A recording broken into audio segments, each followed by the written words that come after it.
Just as a reminder, if you don't want your face on the recording, you can turn your video off. But we encourage you to leave them on if you feel comfortable to help with community and just seeing people's faces this morning.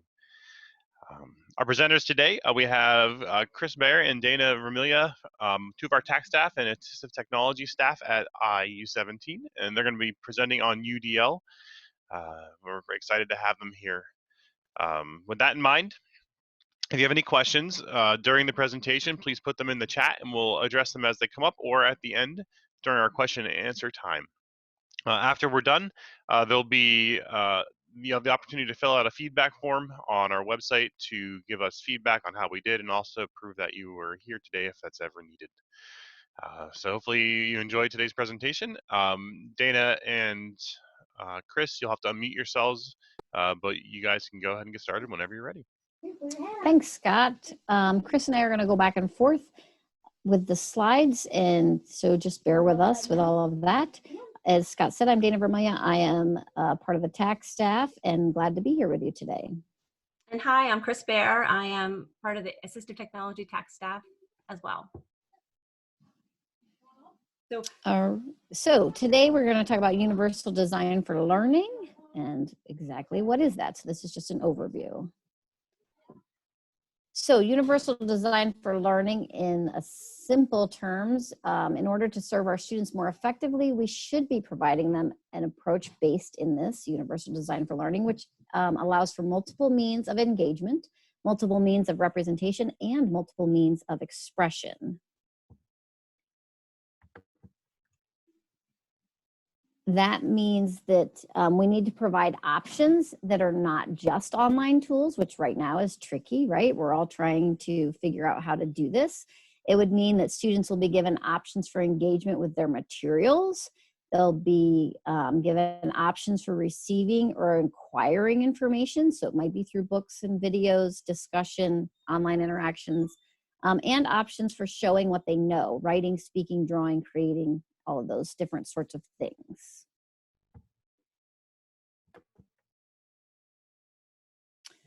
We often hear about differentiated instruction. What we need to know is UDL and differentiated instruction are two different things. And now my dog's barking because my kids went outside and didn't take him. I apologize. UDL is proactive in removing barriers. There's advanced consideration and planning around students' needs and preferences. It's learner-centered. And it's focused on fixing the curriculum, the environment, and the learning experience. Where differentiated instruction, on the other hand, is reactive in removing our barriers. We look at, oh, I have this lesson, but this one kiddo can't do that, so what am I gonna do? It responds to student needs and preferences during and after instruction. It is teacher-centered, and it focuses on fixing the learner.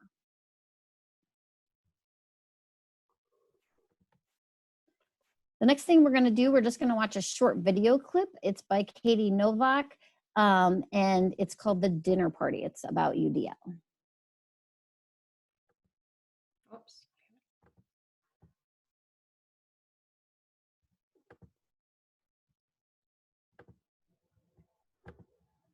And just bear with us. Our links in our slides aren't working, so we have to toggle out to the other tab.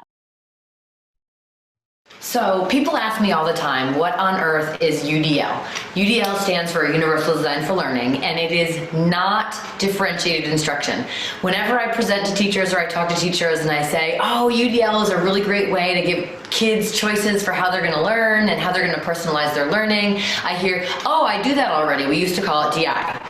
Well, DI exists and UDL exists. So to give you a little analogy, UDL is kind of like when you're having a dinner party when you put out a buffet. So when you're teaching and you want to give students choices for how they're going to learn, you would put out a buffet of options. For example, you would say after you are solving all of these math problems, you're going to explain or justify how you solve them. And you can do that in a poem, or you can do that in a narrative, or you can create a little skit, or you can do a poster, and you're going to justify your answer. And so what you're doing is you're putting out a buffet of all options. And by nature of having those options, students have to become very creative and self-directed and choose what's best for them. Differentiated instruction, on the other hand, is a similar framework in that it's still providing options for students, but those options options are often managed, say to a certain student, you know, I know you have a hard time writing, and so why don't you draw me a picture about how you solve that? Or I might take a whole group of students who I think need a little bit more challenge, and I take them aside and I say, okay, because you're finished, I want you to work on this. And so those options are kind of like making meals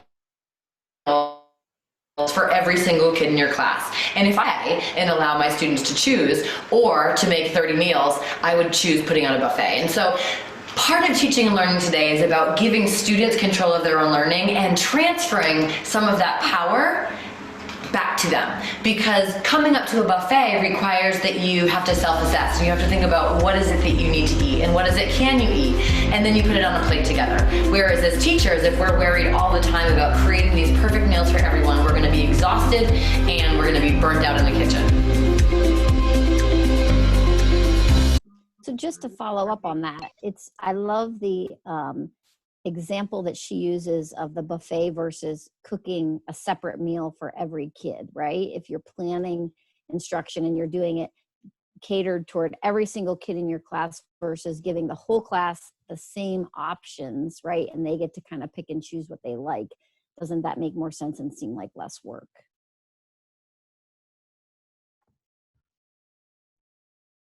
Okay, can you see my screen again, Dina? No, we need a new screen share, I think.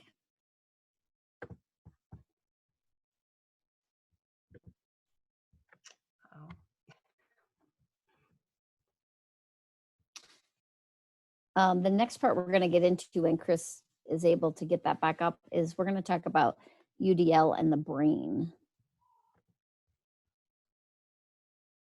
Is it working, or do you need me to do it? If I hold on. Yep, it's starting, I think. Okay, I'm sorry. No, you're good. Can you see that? Yep, I think you're a slide ahead though. Yes. You want to go back one. All right. All right. So right now I'm going to talk about UDL in the brain, and we're going to discuss that just briefly in a little bit, because UDL was inspired by cognitive neuroscience research. So the UDL framework integrates what we know about the learning environment, the learning brain, to inform the design of environments that support all learners. So again, UDL is aligned to this neurological organization of the brain, and knowing this can help us as educators address the predictable variability in learning that we know will be present in all environments. So the variability of all of our students is present in all of our environments. So learning this can help us in designing different learning for our students. Okay.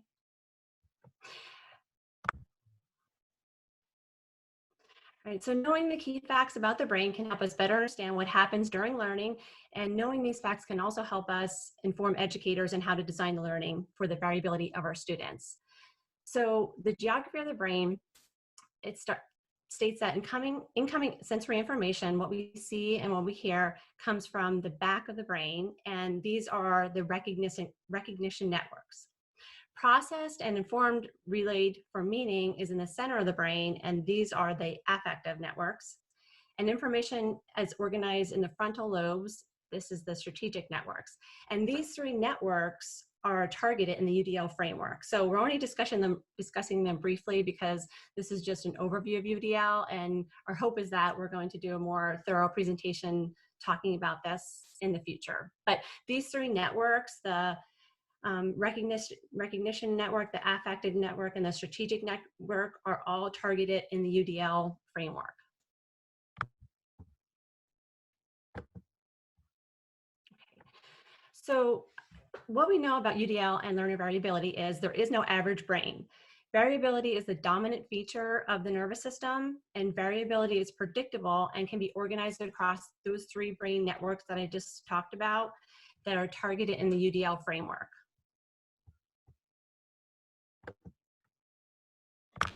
When we design for average, we are actually designing for no one, right? We have to keep that in mind. And variability is the rule, not the exception, especially in the United States where we have such a diverse culture.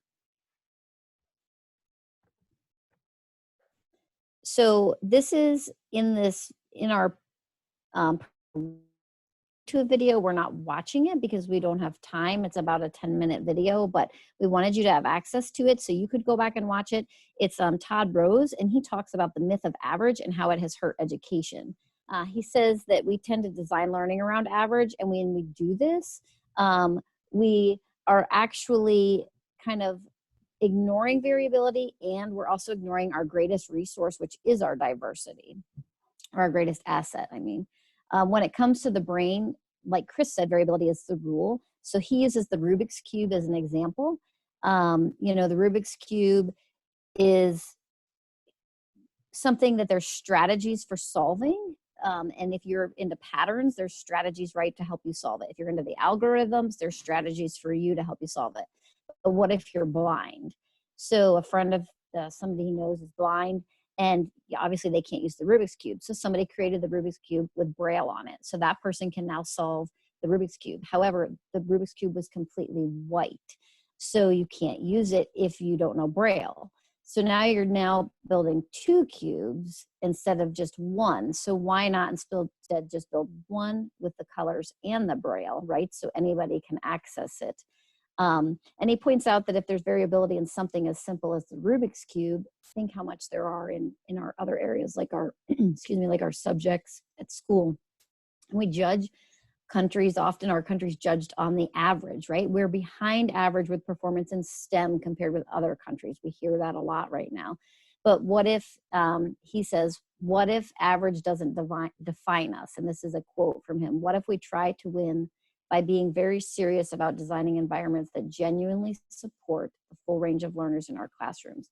It's a different approach, and it would be challenging, but I think it would be worth it, is what Todd Rose says. So if you have a minute, take time to view that TED Talk.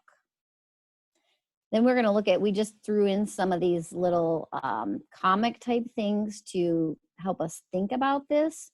Because the US is the most diverse country, this means that we have the most variability. So when we look at this one, when a flower doesn't bloom, you fix the environment in which it grows, not the flower.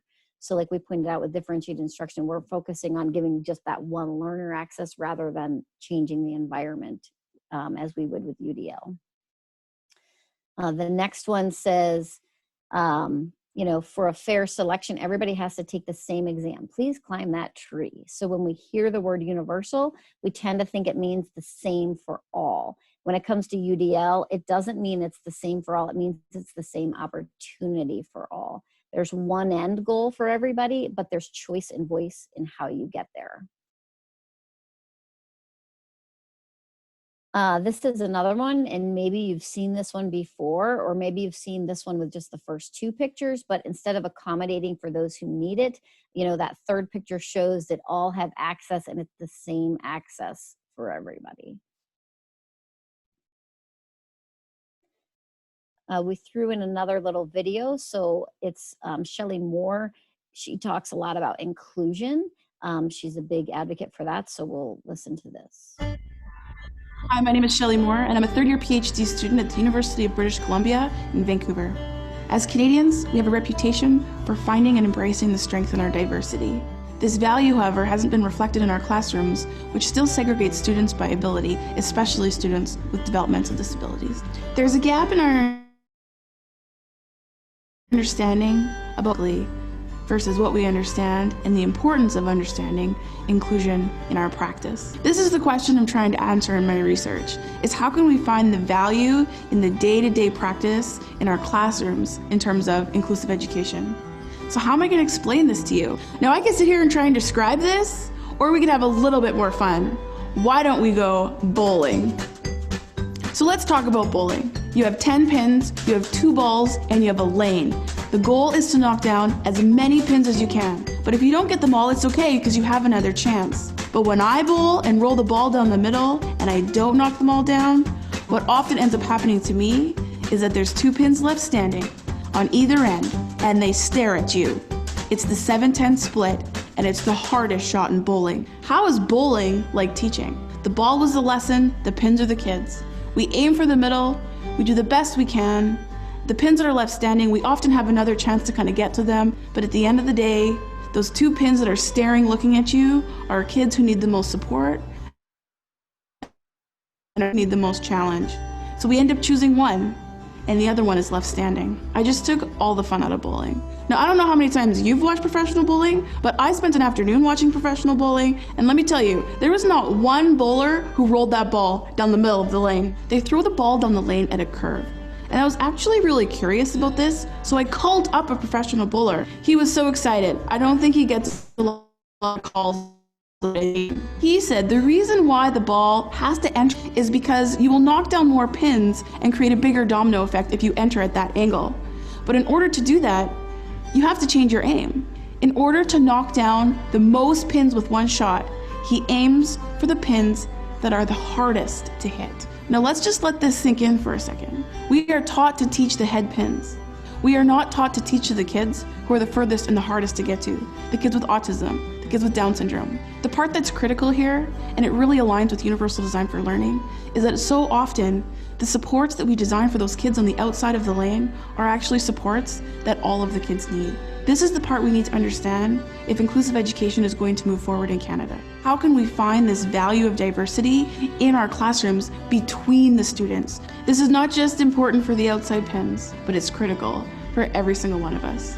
And just think, all we need to do is change our aim. Look how bowling changed education.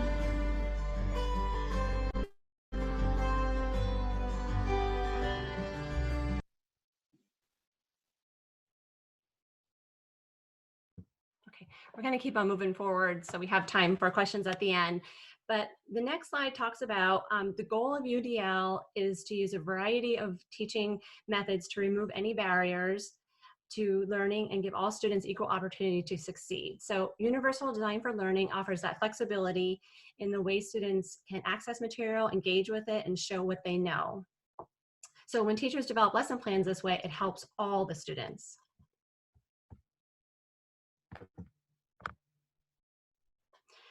The UDL guidelines that we're going to show, and we're going to be giving you this, it's coming up, are a tool that can be used to design learning experience that meet the needs for all learners. And these guidelines offer a set of concrete suggestions for applying the UDL framework to practice and help ensure that all learners can access and participate in meaningful and challenging learning opportunities. So the source that you can print this paper from is udlguidelines.cas.org on the bottom of the screen, and they have a nice visual guideline that you can print out if you have a chance to look at that. Right. So the Universal Design for Learning framework helps improve teaching and learning for all people based on the scientific insights into how people learn. So this guideline helps look at the why of learning, providing multiple means of engagement, the what of learning, providing multiple means of representation, and the how of learning, providing multiple means of action and expression. All right, so this is the UDL guideline, Design for Learning guidelines. And again, it is on the CAST website.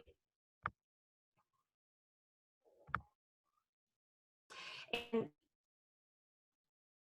UDL guidelines they're organized vertically and horizontally. The three principles of UDL are at the top: engagement, representation, action, and expression.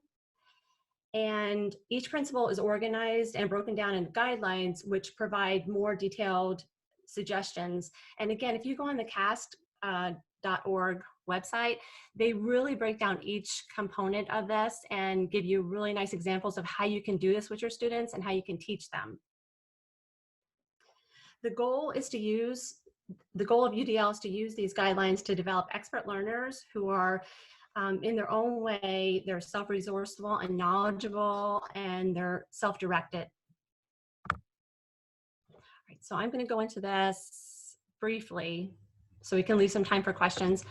So the green section of the guidelines is engagement, and that talks about the why of learning, and that encourages teachers to look for multiple ways to motivate their students, have students make choices, and give assignments that are relevant to students. So we're creating opportunities for students to get up and move around the classroom if they need to, provide individual choices for students based on their interest, and help them develop goals, and also to help them to learn the importance of why they have those goals. how can you engage all students in the classroom? Again, ask the students about their interests, their strengths, and their needs. Use choice menus for students to pick their choice of activity to reach their goals, and make sure that their learning goals are stated clearly.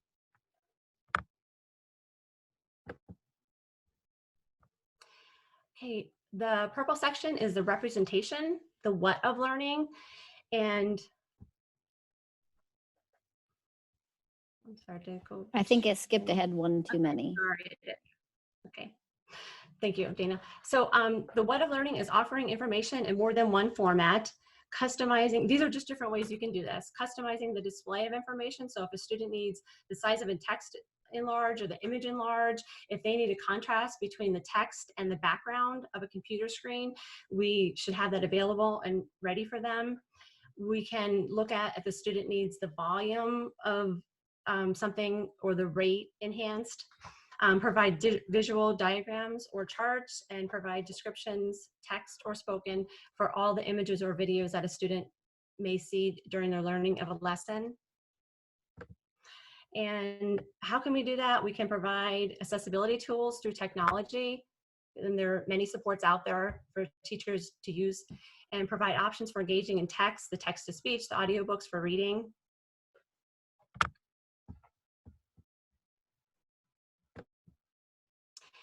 And the blue part is action and expression, the how of learning.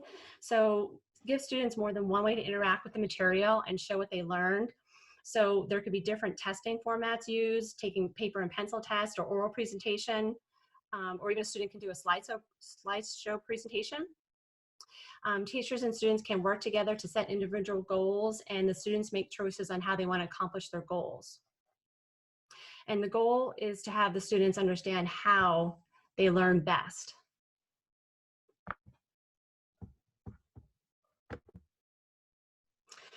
And here's some suggestions of how to do that. So you can provide calendars and checklists so students can track their subtasks for meeting a goal.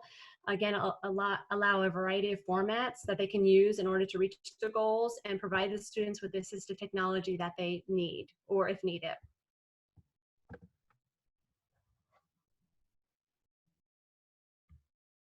All right, so the goal of UDL is to get to a place where students are self-directed, independent, and self-actualizing learners. And the next one is just a little, the next slide is just shows that that's where we want to get. We want to get to the bottom where the student is an expert learner, they're purposeful and they're motivated, they're resourceful and knowledgeable. Oh, I'm sorry to turn that. They're resourceful and knowledgeable, and they're strategic and they're goal directed. So that's the goal of UDL. And while the UDL doesn't necessarily seem like an easy thing to do, if we kind of pick one place where we can start implementing this and take those baby steps to kind of changing how we do things, this is how in that end goal we get to that place of the students doing more work than the teachers, right? Because they're kind of taking some ownership of their learning. Do we have questions?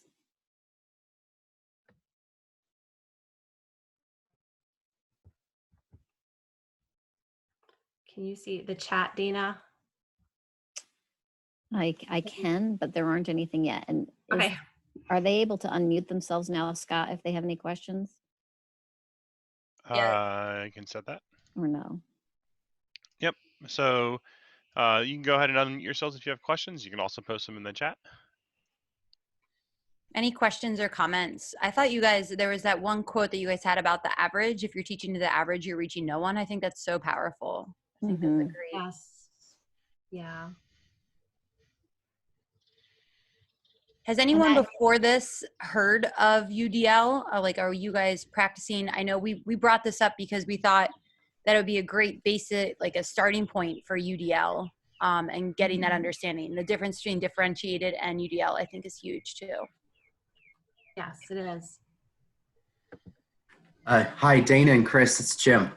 Hey, Jim. Hi, Jim. Hey, I just wanted to comment and just wonderful job, all the excellent resources you both shared today.